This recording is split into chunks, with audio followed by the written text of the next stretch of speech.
Hello and welcome to Kenya Fan TV. Tuko hapa na Steve na Mutuma. I know Mutuma is very happy. I don't know about Steve, but tutagudua tu sahi. Steve, with all that happened over the weekend, where does everything leave you at? Just a struggling team. We're not even supposed to be above the top 10. The top 10 of the half of the table. Yeah. That is the top 10. We've had a bad season of surviving. Yeah. You know, we've been surviving like the small teams. But you are a small team now. Yeah, from our performance, I'd call ourselves a small team because you will become a big team when you have something to show. Yeah, sure. Yeah, and we have nothing to show from our display, from the players to the coach. Yeah. We'll come to that because I want to pick Mutuma here. I know now Mutuma is not going to let us talk for the next couple of days. But how was yesterday for you, and how did you come all that way later in the season? I think first of all is to congratulate the boys at Liverpool. They really did an awesome job in the last 10 games. We were number 8 in the last 10 games, and then we finished up the season at number 3. Yeah. So I think that really showed the effort that the boys put in. Most people were leaving us out in the Europa League, and even others out of the Europa League like Arsenal. But then we stood out, and now we are number 3. Yeah, so Mutuma, we are talking about all the way you came all the way. Eh? Yes. And, like who are the highlight players that you could say that helped you come all the way? I think first of all you have to acknowledge the 2 centre backs. You see, this season has been really hard on us. We have lost Van Dijk, Gomez, and we have had Fabinho coming in. But then the last 10 games, we have had a really good partnership between Phillips and Williams and the academy players, and they have really done an awesome job. So first of all, I think I would like to acknowledge them. Yeah. Then to Salah. He has been really good even on our bad days in this season. Then also to Alisson. Yes, so I think, And yesterday was Mane's moment. And I know, for me, I've been watching Liverpool games, and I'm like, where is this boy going? Because he came from a very successful season last time, and then he was almost buried down there. Do you think he has a future and a bright one to speak? Yeah, I think what happened with Mane, it's you see, as a player you have some good days, some bad days in the job, and I think for him he's consistent with having good days, and this was a bad season for the whole team, not for him alone. So I think once the team comes together again, Fabinho in the midfield, Anderson in the midfield, the team will come back again like we saw in the 2019-2020 season. Yeah. So what do you feel about Arsenal? I think with Arsenal we have to place them as relegation bound next season. They have to be facing the likes of you see West Ham. Those are their leagues now. Yeah. Steve, do you agree with your friend that you are down there now? There's no way you're coming back up? It's just trash talking. People don't talk with facts. As much as I can agree. But you're the one who said that you have no hope with Arsenal anymore. Yes, I said we've had a bad season, and that is something that you can just see from the table and from our performance. Yeah. You got to call a spoon a spoon, not a small. Call a spade, not a small spade. Sorry to say. Not a spoon. Yeah. So what I'm trying to say is that we've had a bad season, and they say to move on, you must make peace with yourself first. Okay. And making peace with myself was we had a bad season. I said it's done. There's nothing you can change about that. There's nothing you can change about what happened. But there's something that your coach and your players can do, or the ownership of the club can do. So going forward and getting into the next one, what is going to happen? What do you suggest that should happen? Exactly. And some people were saying Kroenke out. There was a protest on that. And then my problem was, as much as we suffered a couple of injuries here and there in some positions, which led Arteta to have inconsistent starting 11, and of which I don't think he has to this point. People do things differently, and at some point we normally want changes to happen drastically, just once. And there are some people who can make change with time. So I think this is where I'll start practicing my patience, because it's my team. You are not the Arteta out guide? I'm the kind of person say he's had a complete season. This was his first complete season from the first match to the last match. He's had time to interact with other teams. He's had them on their fields, home and away. So I'd say if he's the problem, he'd rather go back to the drawing board start see where he went wrong, make the wrongs the rights, But and make the rights better. You know, Steve, even last season was a bit better. This season you didn't go even near any silverware. Like it looked like things were from bad to worse to worst. Yes.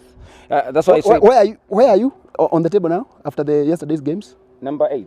Number 8. What are you doing there? Yeah, it's a bad performance for Arsenal. Teams are like Manchester are used to that, but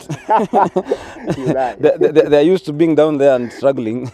But this time we've been caught on the bad side of on the bad side edge of the sword, and we've really been we've been cut off from the top 4. Yeah. And now that you talk about top 4, sorry for interrupting you. I want you to tell us, like, all of us knew that City had an assured position and Manchester United had an assured position as well. But how did whatever happened yesterday appear to you? Like the dynamics of the game yesterday and all that. How did it appear to you? For the top 4, I'd say teams like Liverpool, they played well. The good thing is that they played their part, and then the condition of how the matches were the fixtures. Yeah. They also came into favour to them, because you see, in the previous game, Chelsea were playing against Leicester, and of which sure. they were on top of Liverpool. Yeah. That match played a big role, because there are 2 teams in front of them, of which either outcome was going to be a good result for Liverpool if they won, of which they did with 3 goals. So it was all about the condition of the game and the state of the fixtures. Liverpool played their part. The fixtures did the rest for them, because they did their part. The fixtures played the role for them. It was that simple for them. It was just for them to win their games, to wait for this other end for things to move their way. I'll come back to you, because I want us to talk about Manchester United, Manchester City and Everton a bit. But let us ask Mutuma. Sorry, was there a hand of fate yesterday? I think as much as we may want to say there was a hand of fate, you have to acknowledge that we put in work. We have not lost, I think, in the 10 last games. So you see, we cannot say it was the last game that put us in the top 4. So I think we have to say it's the boys who really put in the hard work here. So I would beg to differ with the hand of fate. How is it called? Analogy. Yeah. And for your coach, how far is he going now that at least you came a bit up? I think with Jurgen, since he came to Liverpool, we have qualified for Champions League only once the first season, and he came in as the season was ending. So I think he has a bright future at Liverpool, even though we are seeing some guys saying Steven Gerrard might come in some time later. So Manchester City and Everton was a big game, and if you've watched even the highlights, because I know the games are happening at the same time, so it was not possible for all of us to watch that. But what do you think about Manchester City? What were they trying to prove, even having won the cup already, and then hammering Everton like that? I think with Everton, there's only one team in Liverpool. It's Liverpool. So Everton are always behind us. And Man City showed them, because you see, the Man City style of play is that they don't give up. Even if they scored 7 goals, they're like Bayern, they don't give up. So I think it's that they want to fight for a position in Pep's team. Because in Pep's team, if you slay a minute, you are out. He won't keep. He won't keep in the team. And we saw some dynamic happen at Manchester United, playing a whole lot of new guys coming in, and then the scoring was also, you can call it. What do you feel about where Manchester United is right now?